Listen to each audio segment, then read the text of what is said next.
একটা ছোট্ট প্রশ্ন, সিনেমা বানানো হয় কাদের জন্য? দর্শকের জন্য। সিনেমা দেখে বক্স অফিস কারা দেবে? দর্শক দেবে। আচ্ছা, আমি এখন এই ভিডিওতে যে বিষয়গুলো নিয়ে কথা বলবো, যাকে নিয়ে কথা বলবো তিনি আমাদের সকলের পরম শ্রদ্ধেয়, এবং তোমরা সাকিবিয়ান ভাইরা বোনেরা আমার এই ভিডিওটা যারা দেখছো তোমরা নিশ্চয়ই আমার সঙ্গেও একমতই হবে।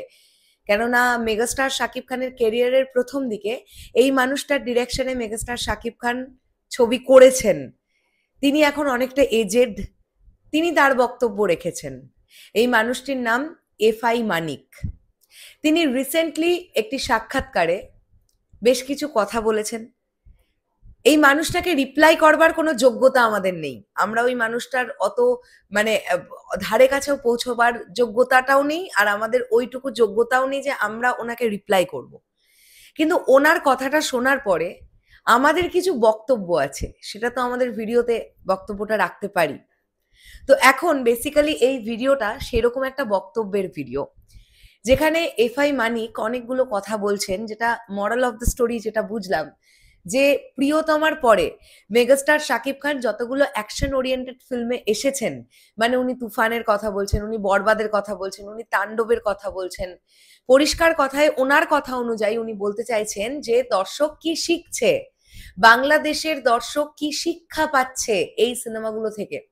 উনি বরবাদের পার্টিকুলার একটা সিন নিয়েও তুলেও কথা বললেন যে একজনকে জ্বালিয়ে দেওয়া হয়েছে, সেই আগুনটা থেকে হিরো সিগারেট ধরাচ্ছে।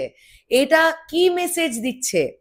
উনি আরো একটা কথাও বললেন, একটি বাচ্চা ছেলে সে বলছে এ জিল্লু মাল দে, সে মাল সম্পর্কে বোঝে কি, কিন্তু সে ডায়ালগটা হজম করে ফেলেছে।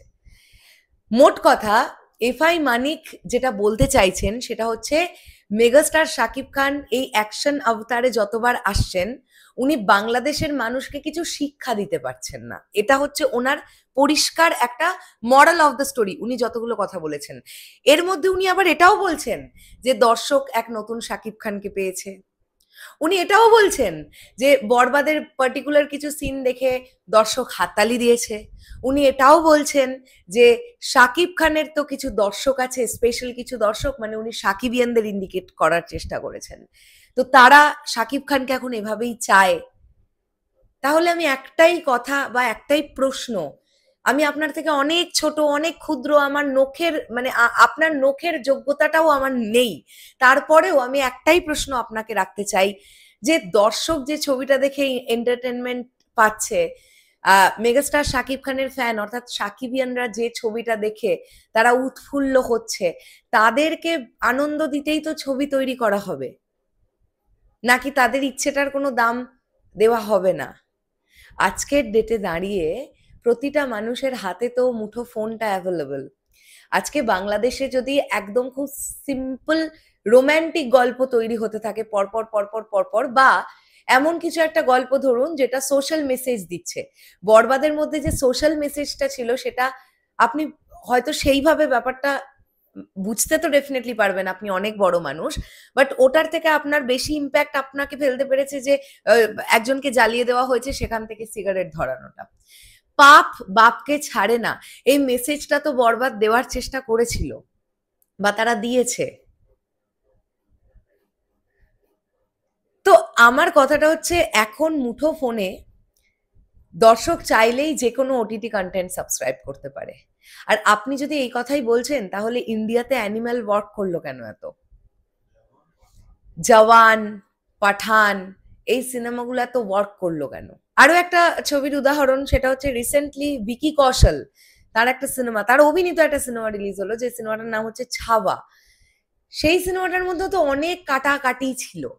মানে আসলেই আপনি যেটা বলতে চাইছেন যে মেগাস্টার শাকিব খান এত কাটাকাটি করে উনি কতদিন এগোবেন? তাহলে আপনার কথা অনুযায়ী মেগাস্টার শাকিব খান একদম একজন প্রেমিক হিসেবে খুব বেশি করে এগোতে পারবেন, কিন্তু সেই এক ধাঁচের গল্পই বা কত? দর্শক আজকের ডেটে দাঁড়িয়ে কি দেখতে চাইছে? দর্শকের জন্যই তো ছবি তৈরি করা হয়। দর্শক যেটা দেখে বিনোদিত হবে সেই ছবি তো তৈরি হবে, এটাই তো নিয়ম। আর এই মেন স্ট্রিম মশালা ছবি বা লার্জার দ্যান লাইফ সিনেমা থেকে মানুষ শিক্ষা কি পাবে? মানুষ তো যায় 2.5-3 ঘন্টার জন্য এন্টারটেনমেন্ট পেতে। অ্যানিম্যাল দেখে যারা বেরিয়েছিল তারা কি বেরিয়ে এসে রণবীর কাপুরের মতন কার্যকলাপ করেছিল?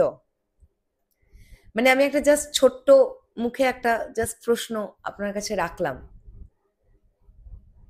বরবাদ যারা দেখে বেরিয়েছে তারা মেগাস্টার শাকিব খান যেগুলো করছিলেন সেগুলো করেছে বেরিয়েছে? এরকম তো হয় না।